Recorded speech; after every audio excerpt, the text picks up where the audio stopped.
So why is he claiming of almost victimization in the sense that the pure program was stopped, that because of that the roads haven't been fixed, and people are blaming him left, right and center, and he's saying that there seems to be some attempt to even stop him from doing his job, that half of his ministry was taken away and given to Devant Maharaj?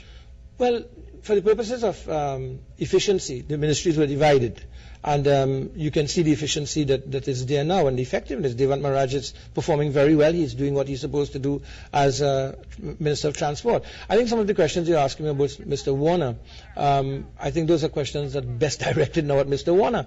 Well, we would really like to get Mr. Warner back on the program. Yeah. But I want to say again, categorically, there is no cabal in the UNC, in the government, in the People's Partnership, and by all means I am no part of any cabal at all, because the cabinet is the one that meets and makes decisions. But Dr. Rambachan, would you stunned by Mr. Warner's statement in the Parliament, and doesn't that, if you're talking about loyalty to party, and working for the cause of a party in governance and so on, and to have Mr. Warner basically state what he did, isn't that cause for some sort of disciplinary action within the party? Well, I would tell you, Mr. Warner will be judged eventually by the public. But they have, look at the number of votes that he's won. Well, exactly, that's what I'm saying. So they have confidence in him.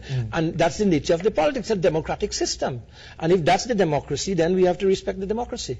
But again, what sort of democracy is that? From a party point of view, forget the national issues. From a party point of view, where someone, based on his own admission, worked with the opposition to essentially have you removed as mayor of Chaguanas, and still he gets more votes than anybody else. Well, again, if, maybe the people agree to that kind of approach. I certainly don't agree to it. I don't think it's the right approach to be in a party and work against your colleagues in a political party. I would not do that. I have not done that, and I don't ever intend to do that. If I'm part of a team, I'm part of a team. Mr. Warner has said that he had reason to do that because he wanted to hit out at Mr. Pandey.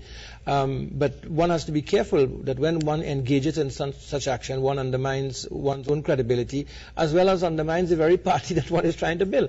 So those are issues that eventually Mr. Warner will have to answer to, and not me. As far as I'm concerned, there's a common mission that we are on now, which is good governance of the country, which is delivering to people, and I have to find a way, and I've found a way to work with everyone in the national executive, and I continue to do so.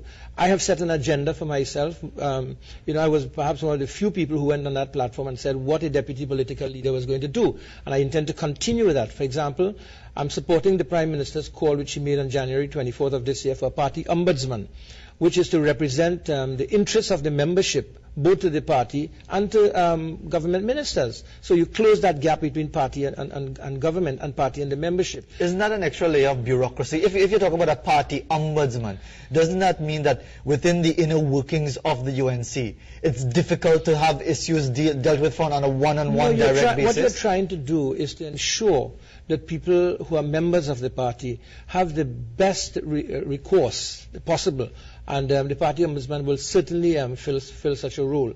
Secondly, I intend to encourage more youths. I've been working closely with the youth arm of the party, and if we say youth are the future of the country, then in fact we have to encourage them to be involved in the political process. Thirdly, women's participation in political decision making. The Prime Minister has said internationally and at the meetings on the margin of the UNGA, that she would like to see 50% of women in the parliament and local government in active political participation. And there's another area which I intend to work on, which I'm starting with the first consultation next week. The budget in the country, for example, a lot of people feel they do not have the kind of input they should have in the budget. And maybe they are correct, and maybe that's part of the whole problem of rural underdevelopment, that the views of people are not brought into the budget, and technocrats sit down and they write a budget and think that this is what it's all about. So I intend to have these consultations across the country with the membership to see what do they want in the budget.